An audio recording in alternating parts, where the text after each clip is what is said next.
Hi, this is Mark Vikas, the Ballpark Hunter. We're checking out Valley Field to some, Sullivan Field to many others here in Grand Rapids, Michigan. We're going to have a special tour today.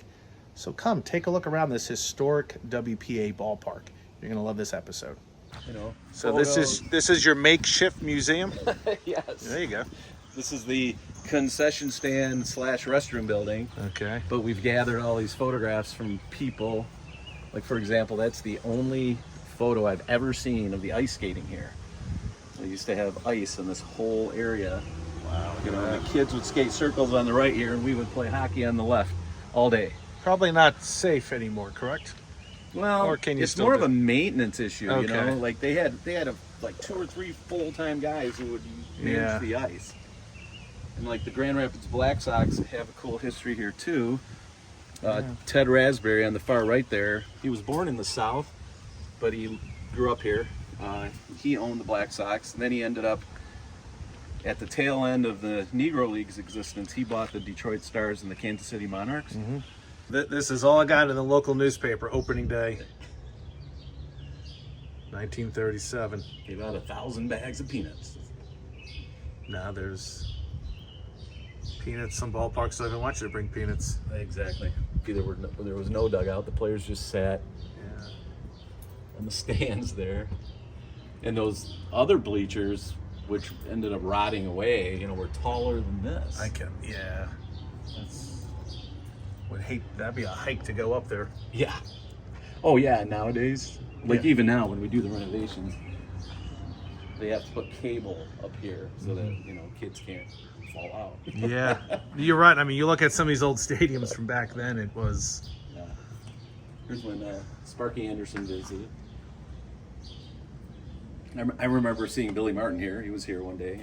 All right, Get it going concession. again. So there's the concession, and it's only for special events. Okay. And just in case you need to know who Bob Sullivan is.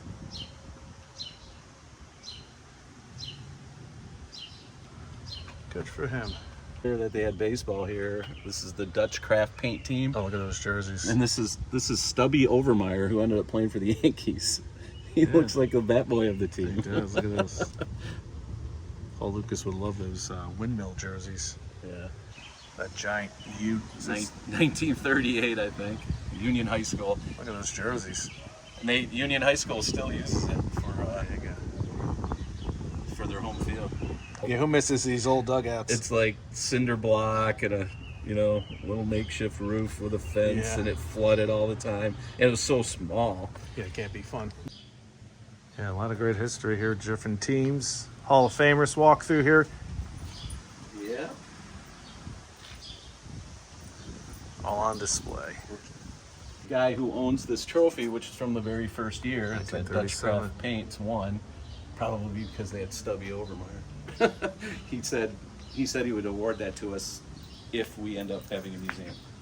All right, we're taking a look at the makeshift. Oh, look at this. Just, ooh, smells like Grandma's attic. Yeah. Look at that sign. Look at that. Sullivan Field, City of Grand Rapids. We found this old bat rack and refurbished it. Okay. Check out this groundskeeper's coat. Wow. A little starchy. A little. Ooh. Whoa, that may crack. Oh no! Look at that. Look at that Mark coat hanger. broke it. Yeah. Old seat hanging up there. Looks like some old lamps, lights. Yeah, those were. See that? You can see it in that picture. Yeah, that's where they were. That's where they use it just for skating. Like this park's never been lit for baseball. Okay. Look at that old chalker. Oh, there you go. So some chocolate field, little Tito's going on here, but Just old gloves and bases, and this is a good item right here. The old Sturro's pump top. oh my goodness. Yeah. One few many Strohs here. Nice. Oh, this is nice of you to provide me as a... It's NA. Oh, it's NA. Oh, okay. Yeah, you picked the wrong one. Never mind. Way in the back was a shower. There was a shower room back there. They ended up putting a heater in here to. So this is the umpire's room way back when. Yeah.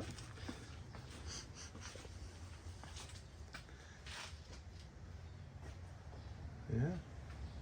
And I'll show Look you. at these windows here. Probably the originals. Oh yeah.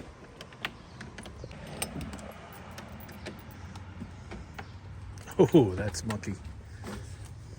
Actually, it's dry. Okay, good. Good.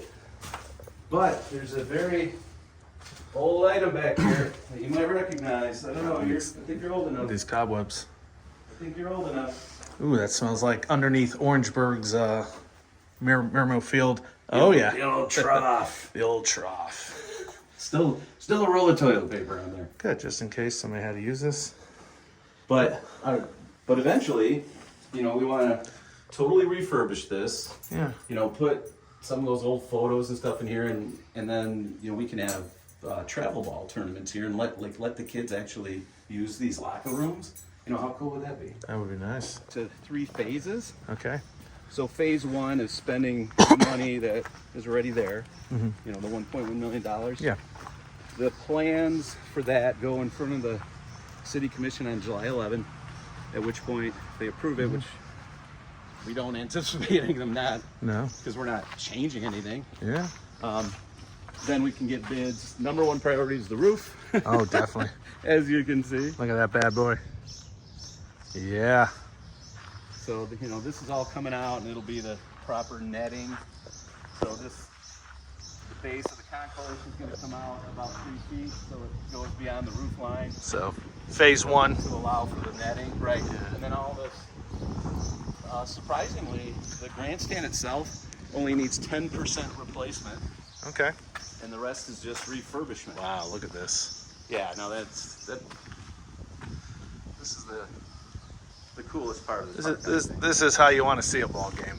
Like underneath the grandstand, maybe some little more comfortable seats, but Well, we're actually we're gonna put the synthetic stuff here. okay.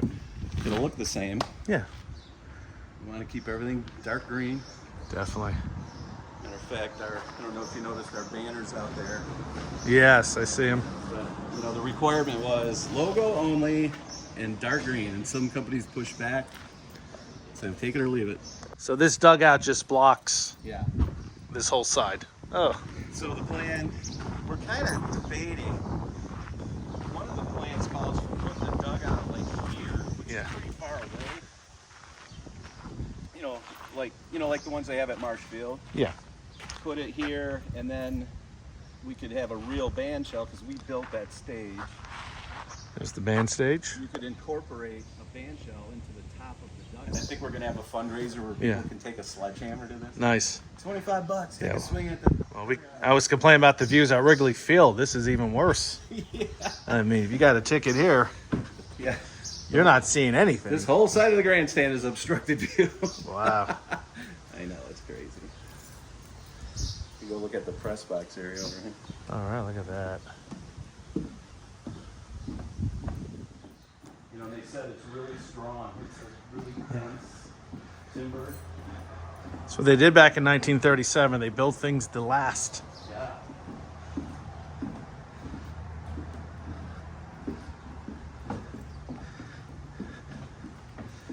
And this is the press box. Yeah. All right. Yeah, there's a PA system in here that we pull out. There's even some big old speakers that we hang up here. Okay. And there's your view. Like the stories that these guys can tell you firsthand. It'd be nice for them to get it written down on video. Yeah, and honor them with a place where that stuff's recognized. Let their legacy continue. Mm-hmm. All right, we're here in the press box, which is can probably fit 2-3 small people, and they open up this cabin in front of me, and you get this view of the not quite center of the stadium, but it's kind of how they built these things back then. Almost to code. It has to be. They have to make it, I think, 2 degrees less steep. The cement needs to be redone anyway, so Yeah. it's kind of cool. It's got the old school feel to it. Okay, so they hold the blues concerts, and you have a chili cook-off here as well. Oh yeah, that's huge. Nice. The symphony is playing here in 2 weeks. Yeah, that's one little sign of progress is we have a storage container for lumber that's coming in. That's an awesome spot. Oh yeah, a little smoggy here today, folks, but there's the covered grandstand.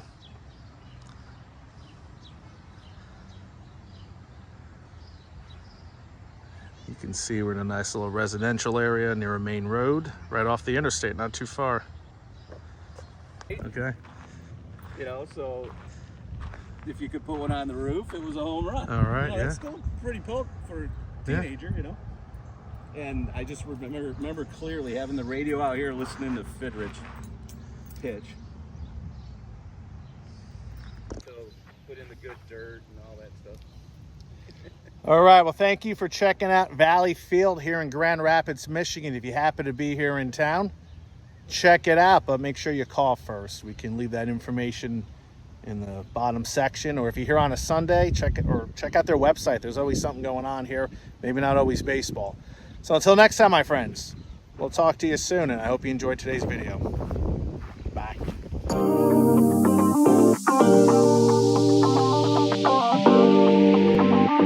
I'm the Ballpark Hunter.